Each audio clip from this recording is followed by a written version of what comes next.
Hello team, welcome to another ATP Geopolitics video with myself, Jonathan MS Pierce. It's Ukraine War News Update, first part thereof for the 16th of October 2024. Sorry I'm a bit late to it today, just too many late nights and oh my goodness. And also a lot of content today as well. I have a live this afternoon with Daniel from Bristol with Love. I have a live tomorrow with Stephen Bendal from Kyiv, who's out there, one of the channel members who's out in Kyiv at the moment. He's married to a Ukrainian. I have a live stream with Jake Bro on Fridays coming on the channel again, which would be fantastic. So come and check that out too. So lots going on and an awful lot of content. And behind on my mapping, just some technical issues, unfortunately. And also, obviously, the US election is just... everything's going on there, and that has huge implications for the war in Ukraine, in my humble opinion. Okay, let's go to the Ukrainian general staff figures for the Russian losses for the day before, and some pretty high numbers in a few categories, primarily the personnel, and we'll come to why that might be in a little while, but that's gone well above the 1,300 upper end of that range that I keep talking about, 1,000 to 1,300. That's high. Anything over 1,000 is high, but every day is over 1,000 these days. So I've set this kind of level at 1,300 as to be like, oh, that's a really high lost day, and 1,450 being 150 over that. That's a bad day at the office for the Russians for sure. 9 tanks is pretty much on the daily average, which I think suggests at the moment that the Russians are attacking. That's quite a heavy loss, even though it's the daily average, just contextually. 30 troop carrying AFVs is well over the daily average, and that's again reflects, I think, quite a bit of activity, attacks going on by the Russians, and 29 artillery systems. Not again well over the daily average, not as high as we have seen that category. And 78 vehicles with fuel tanks is a high number. No special equipment, no anti-aircraft warfare systems or MLRS. So 78 high. All of those categories I've given you numbers for are pretty high given what's going on at the moment. Starting to see wetter ground. Movement is going to be a little bit constrained, but it's not too bad. Weather, it will start having more and more of an effect on what's going on. But I think the Ukrainians have done some attacking. They've wiped out supposedly a unit up in the northern Kharkiv area, possibly even going into Belgorod. Not really sure, but there are some rumours that they've done a pretty good job up in the north, the Ukrainians as well. Lots of activity in Kursk. Lots of images coming out of destroyed equipment in a number of different places. We'll go to Andrew Perpetua's loss list, and you can see huge list of Russian losses there. Actually, in terms of combat asset losses, not too dissimilar, really. Ukrainians losing more armoured personnel vehicles, Russians losing more tanks and IFVs and artillery. Those vehicles that the Ukrainians have lost there would suggest they are attacking, and that's probably Kursk to some degree. Okay, let's go to the Ukrainian losses. Kind of ignore the surveillance and comms. Some howitzers thrown in there. Mainly destroyed and abandoned combat asset losses outside of that. So we've got T-72, a couple of T-64s, a couple of BMPs. And then in terms of the APCs, we've got M113s. We've got quite a lot of them. 2, 4, 6, 7 M113s. We've got 2 VABs. So that's a French armoured personnel vehicle. And we have a Striker. We've got an FV432, so that's a British one. A lot of Western equipment in the APCs, or in fact, it's entirely Western equipment. And we get down to an MRAP, and they've got a Kozak and a Kirpi, so that's Ukrainian and Turkish. So again, like I keep saying, the Ukrainians really using a lot of Western equipment in their attacks.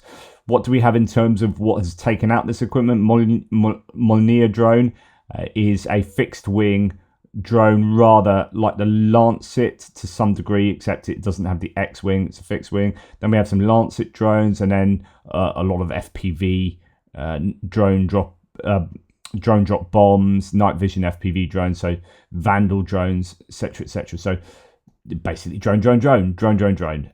Not any shelling that I can see there, although there are some unknown causes for a number of these vehicles as well. And when they get abandoned, it might be that they have been disabled by mines, and then hit by drones and whatnot.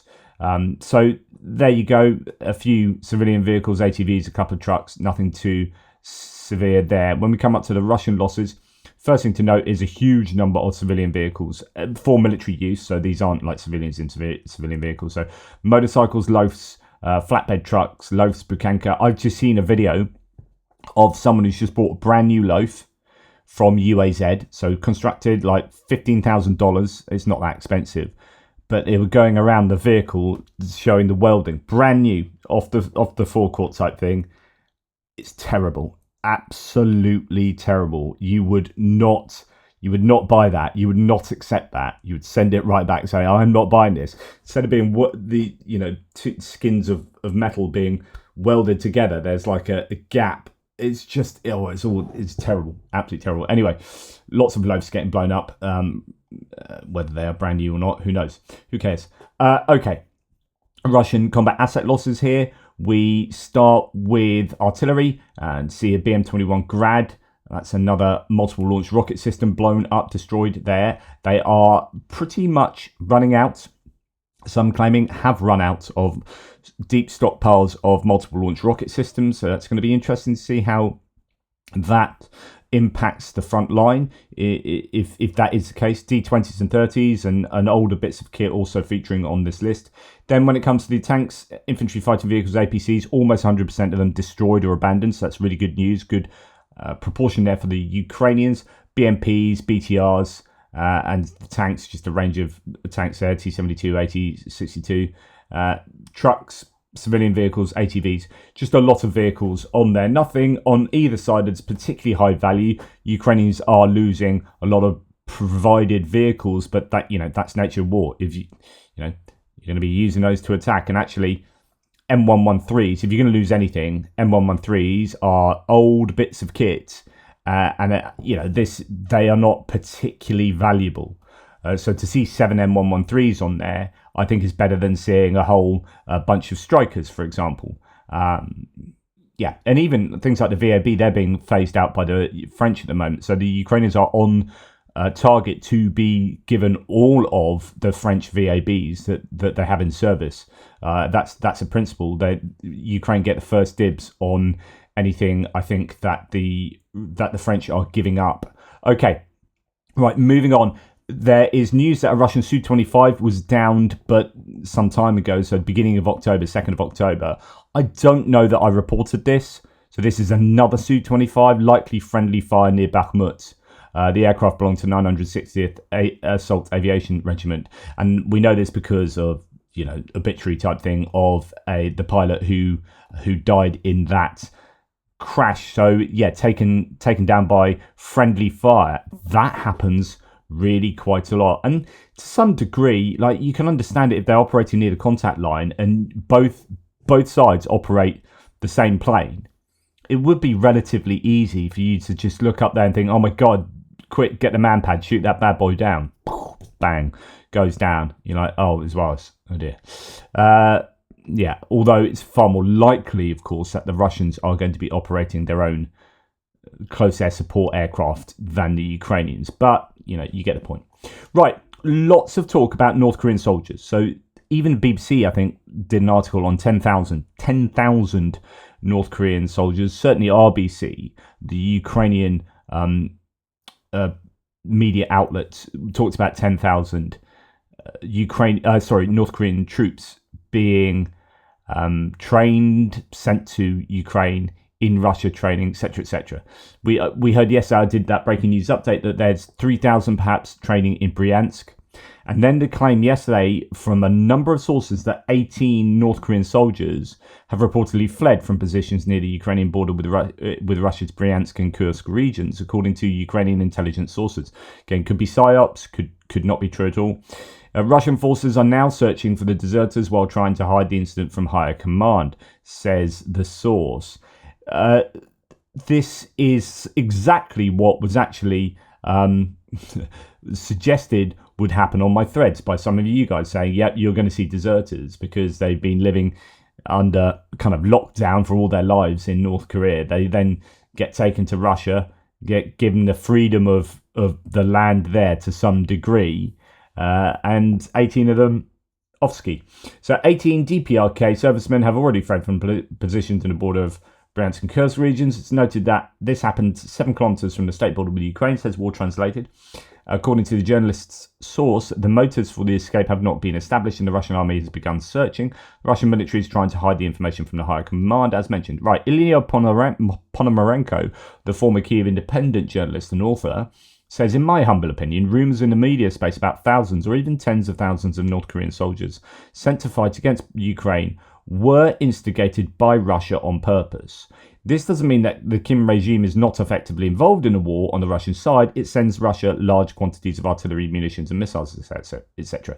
It's totally believable and realistic that Kim gave Russia some military engineers, workers and personnel to maintain ballistic missiles and provide training. In fact, this is certainly happening, and Ukraine has to fight against the joint effort of the dictatorial axis of Moscow, Tehran and Pyongyang. But I will only believe Kim is sending his battalions and divisions to die for Russia when we clearly see them in the war zone. So far, this, along with the Kremlin's enhanced military cooperation treaty with Kim, looks much more like yet another attempt to raise the stakes in the eyes of Western decision makers and send a message into their heads. Putin is insane. He is unstoppable and is ready to move heaven and earth to escalate, globalize and brutalize this war infinitely. Anything and everything for the sake of the hateful obsession with exterminating Ukraine. And there's no way to stop him without a global war. So leaders must immediately switch to begging Putin for peace and offer him compromises on Ukraine before it's too late. Like we said a million times, Putin makes a bet on the West being cowardly, short-sighted and weak enough to throw Ukraine under the bus for the sake of false and deceptive comfort of peace in our time via appeasement. Okay, so Ilya Ponomarenko says, I think this is a Russian gambit to try and scare the West into forcing Ukraine into negotiations.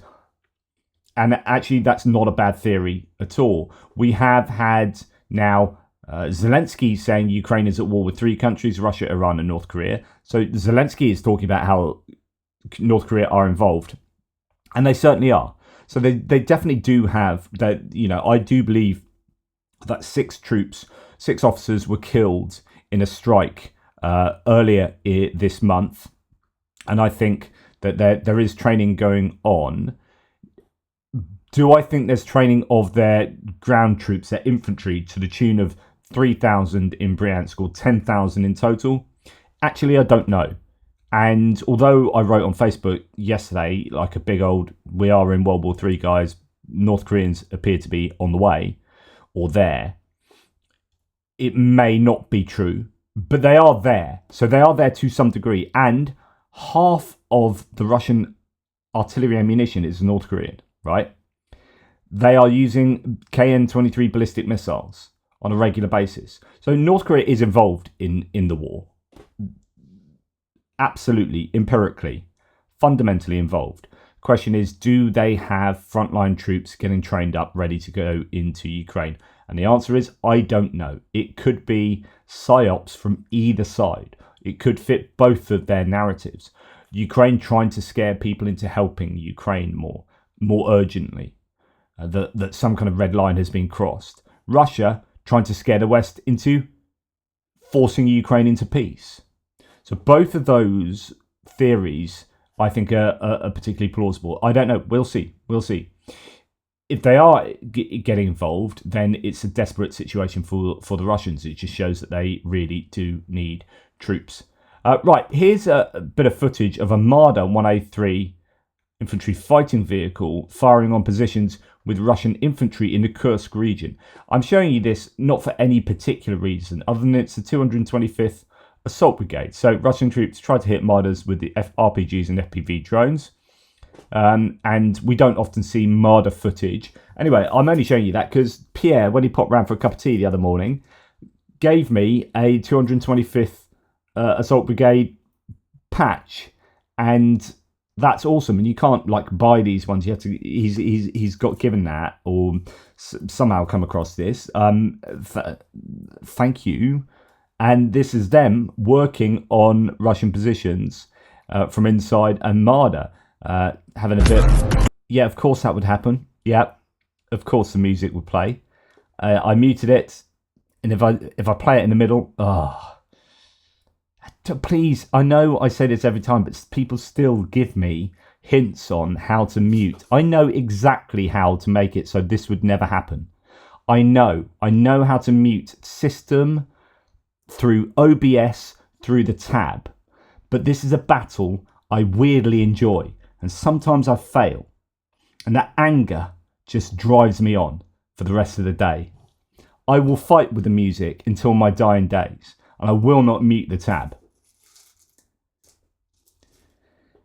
Anyway, there's a Marder firing at stuff from a unit that I have a patch for. That's what that was all about. Right, moving on. Okay, I don't want to make light of this. This is war and people are dying, etc., etc. And even by just saying etc., etc., that makes light of it, doesn't it? Russian forces attempted to storm on motorcycles near Prokrosk and got stuck on a railway and were eliminated. Interesting here. So they are using motorcycles to perform assault maneuvers. What does that tell you? They kind of get stuck on here. I don't know really what happens to them here. I don't know how they get stuck on what happens and whether they're getting shot at.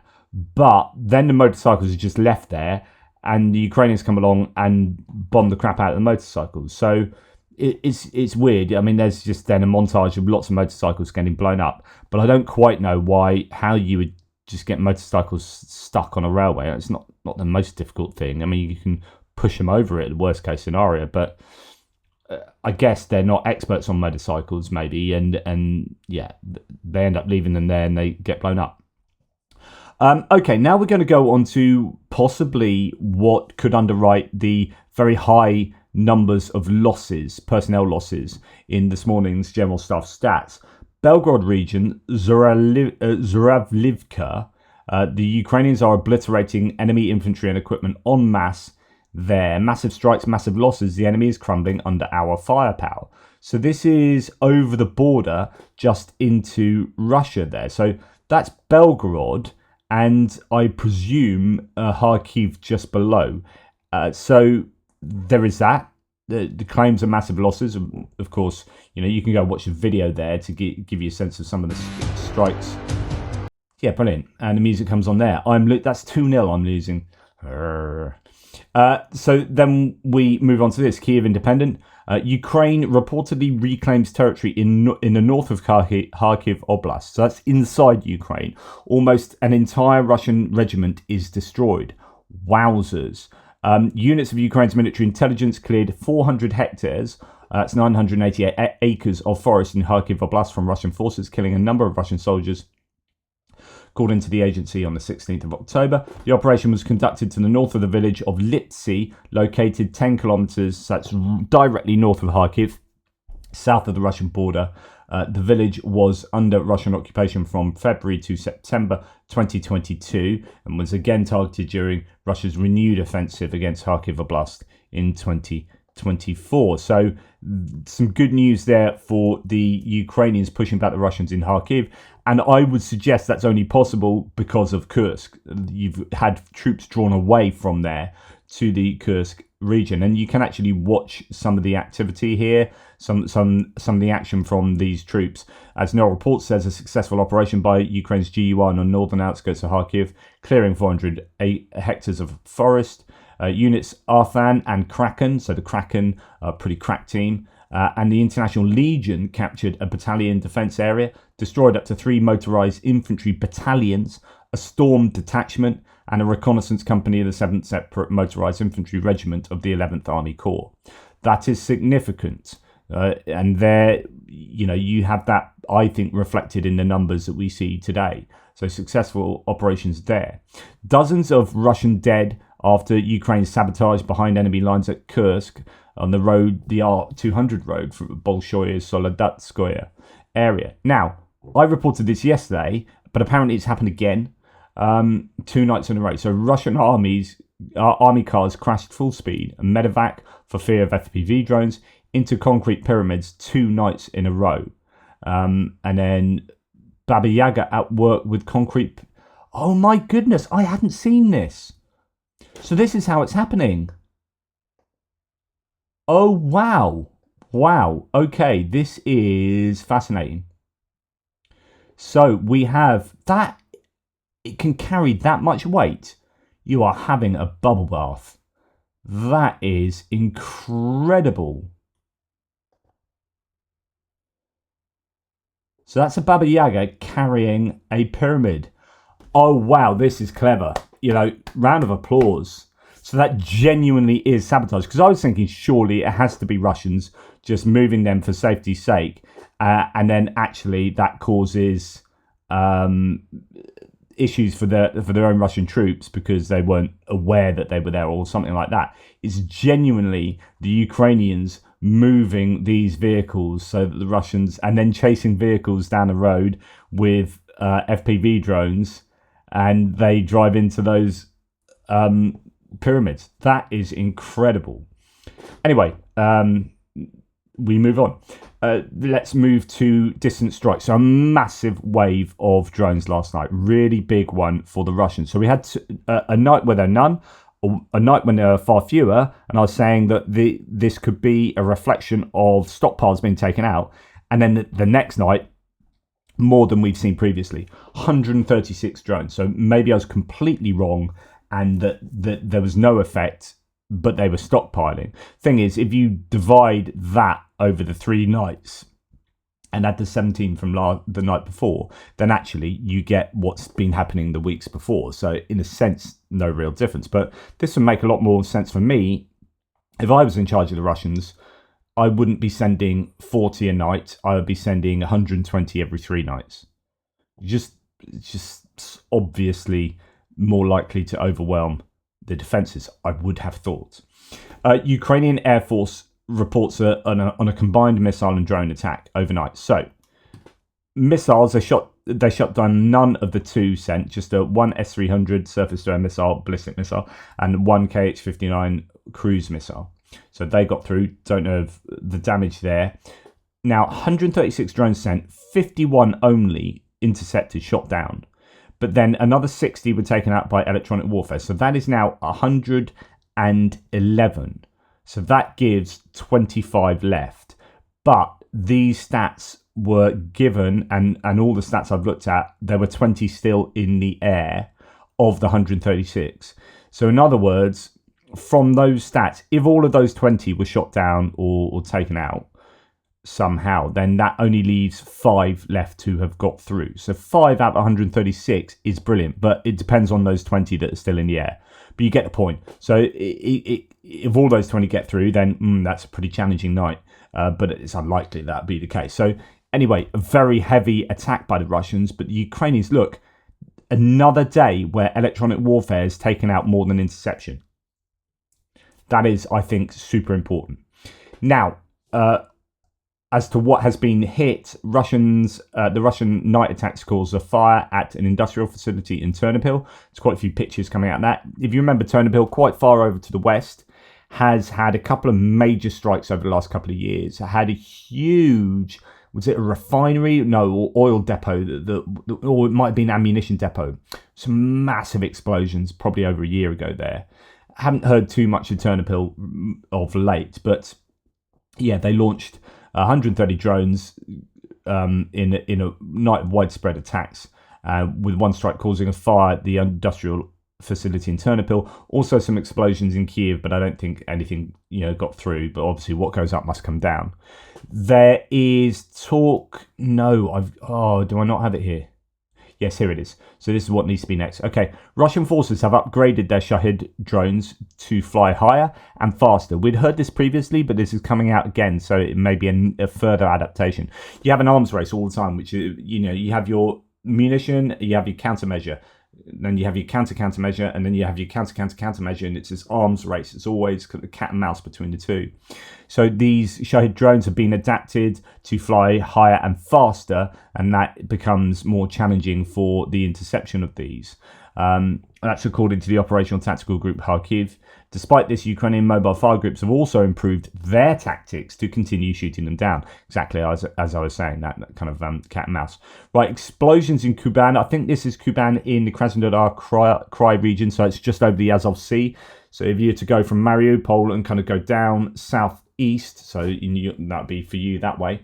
Kuban is down there. If that's the right Kuban, as several of them. So big explosion there. Don't know what's happened. Then an interesting one here. We have a HIMARS strike on a training ground of the Russians with quite a lot of troops and equipment there, I think. And it's a really widespread, you can see just a huge area that gets hit with these. I don't know if it's sub-munitions or, no, it's not, doesn't look like tungsten and stuff like that. It looks like sub-munitions, but I don't know. Ukrainian armed forces struck a training ground in Zaporizhzhia with Atakums cluster missile. So it is going to be sub-munitions. So not your HIMARS, your single HIMARS with tungsten. This is your Atakums sub-munitions. Where Russian military personnel, it's my brain is not working. Where Russian military personnel were undergoing training. Here's how the Russian Channel military informer commented on the strike. So the strike is okay. That is what's happening. It's good to see the Russians still being put under pressure by Atakums here. But how the Russians couch this, I think, is important. Quote: the enemy is using a system similar to the Russian drone plus tactical missile complex. But fortunately, scaling such strikes is hindered by insufficient missile supplies from Western countries, as well as a still existing ban on strikes deep within Russian territory. So the Russians are saying they don't have enough of these missiles and they're not allowed to use them effectively. Ha ha ha type thing. Now, that's like, it's not the Russians laughing in the Ukrainians' face, but it's the Russians very factually saying, yeah, this is bad. But it's not as bad as it could be because, luckily for us, the Ukrainians have their hands tied behind their backs. Right. Zelensky has this morning presented the victory plan to the Verkhovna Rada, Ukrainian parliament. This is some reaction to it. We kind of knew what it was anyway because it's been presented previously to the US, and I don't know if it's been particularly adapted since then. But Zelensky has presented this. It has 5 elements. Let's go through it again. Ukraine is to join NATO, defense, including long-range strikes, deterring Russian aggression, economic development, and post-war security structures. So that's Mick Ryan, the Australian retired general, saying. So apparently there are also 3 classified elements of the victory plan. But these were kind of pulled back. I think they were going to be shared, and then at least they announced it yesterday that they weren't going to share these elements. They will brief the lawmakers separately, not publicly. They were probably briefed by 2 foreign leaders during Zelensky's recent trip to the UK, France, Italy, and Germany. Zelensky has also been invited to present the victory plan at an EU summit this week. So you can go and check what Mick Ryan has said about this.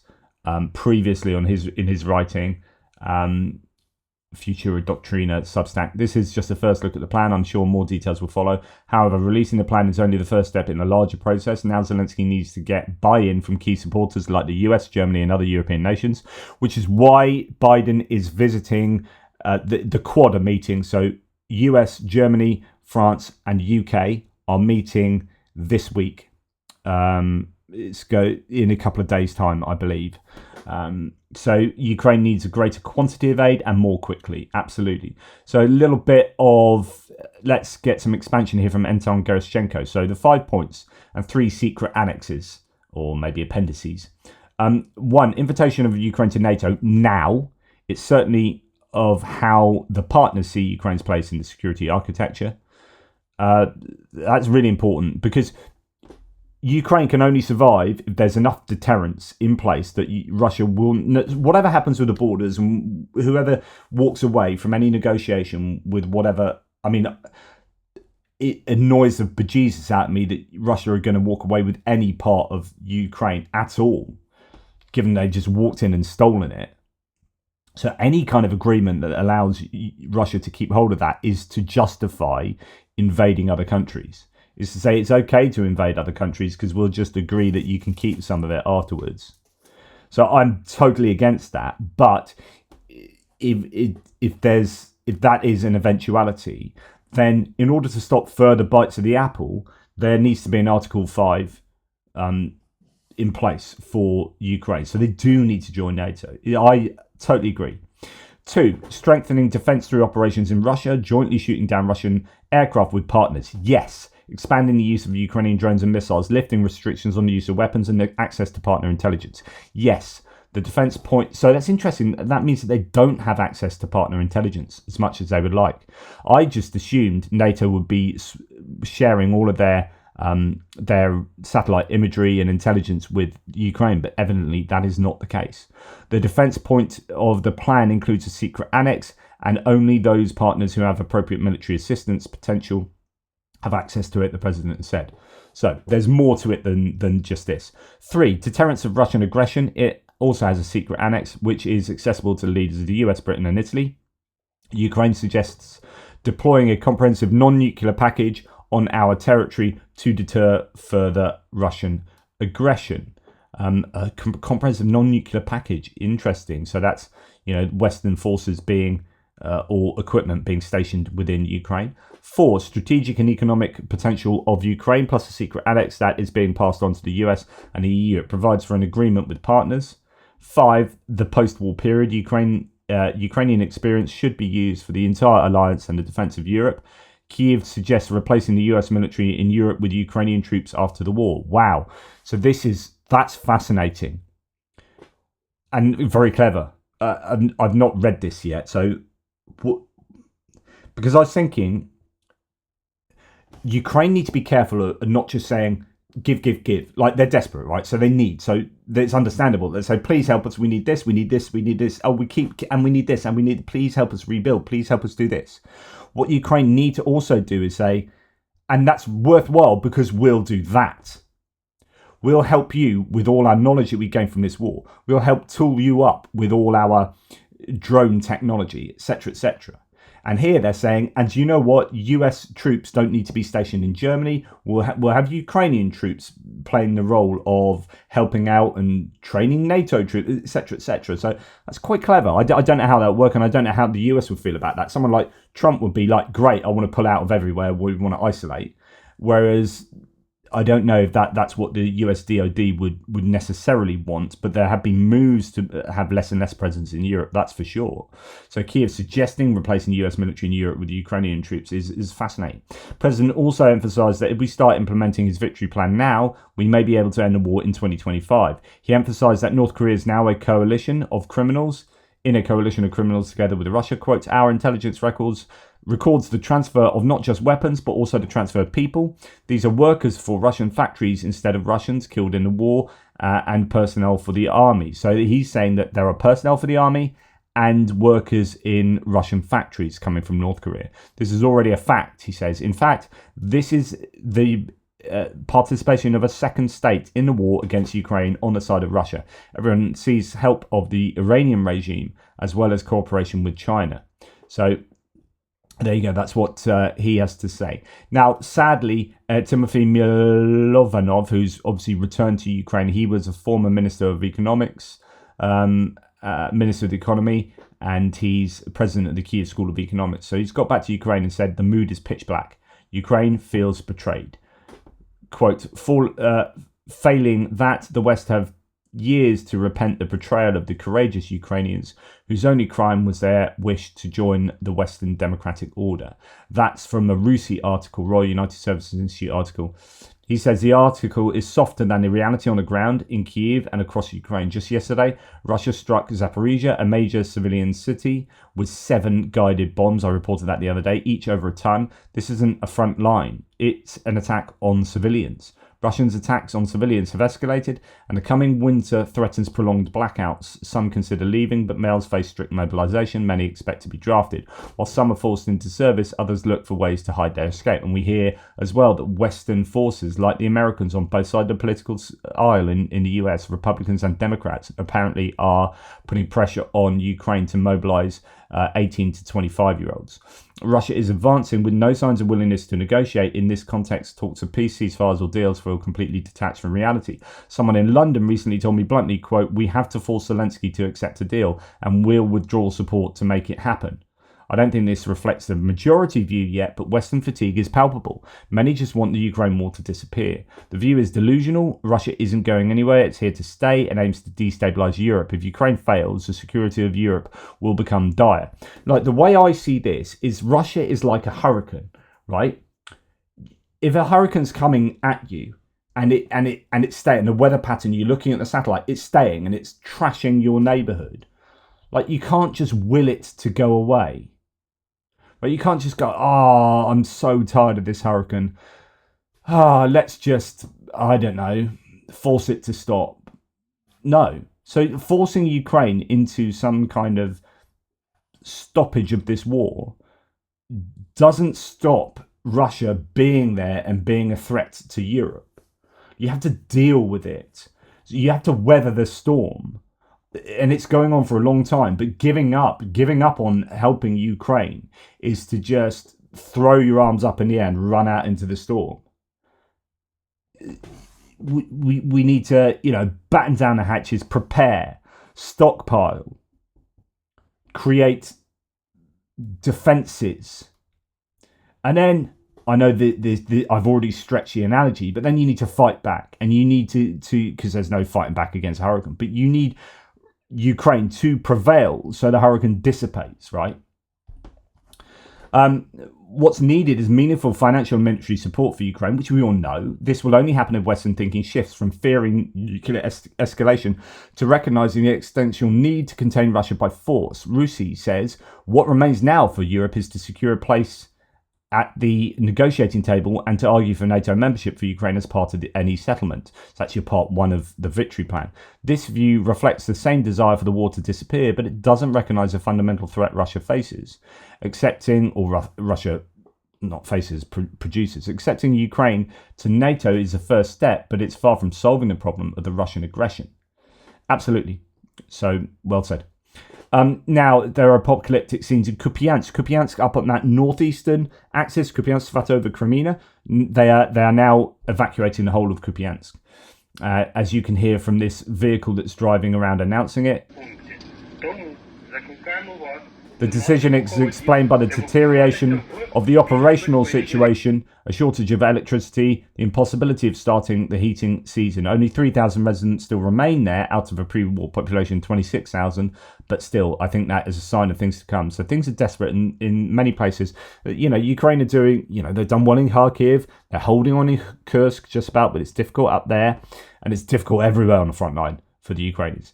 Now, the Ukrainian power grid is entering the winter period with maximum readiness. All planned repairs at power plants have been completed on time. That's amazing, by the way.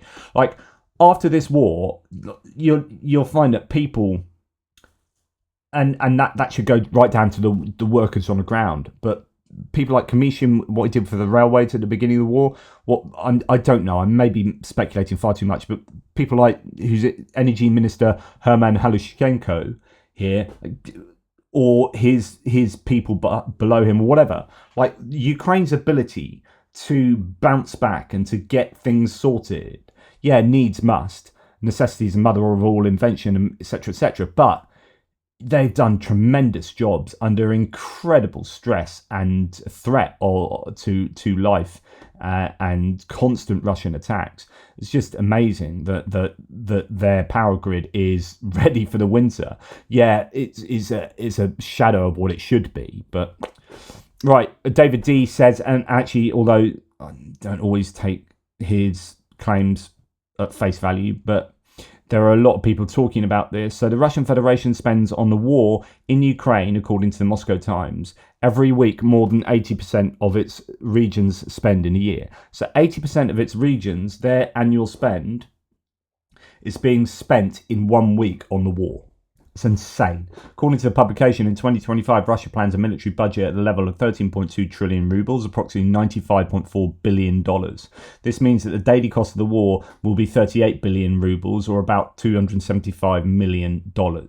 That's incredible. Right, just to finally here, we have Saving Private Eagle. It's our wildlife segment. We have an injured eagle given first aid and then food and water. So that's nice, isn't it?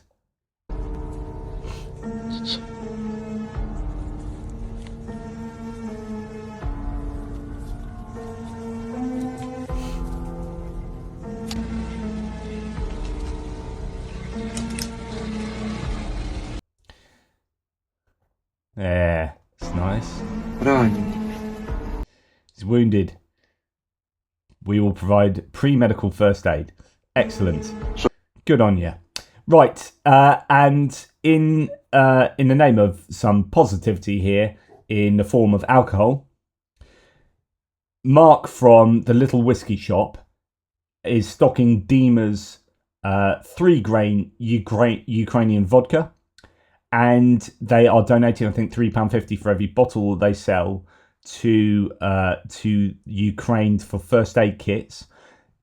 Mark B and Mark T.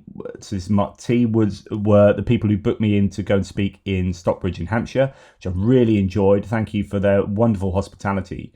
If you are living in the UK and want to buy some vodka and you've got a couple of quid to spare, please put it Dima's way. Put it Mark's way, Little Whiskey Shop. They're superb supporters of Ukraine, but also. There's an interesting story behind that. I think it's something like Dima is the son of Anna Shevchenko, who's an author who's written a book Around the War in 20 Stories. Mark's just said that it's an absolutely wonderful book, and he can't recommend it enough. So anyway, there you go. I'll put a link to that in the show notes. Thank you so much, guys. Really appreciate your support. And if you can support Mark out, if you want a bit of vodka and you live in the UK, there you go. Take care, everybody. Speak to you soon.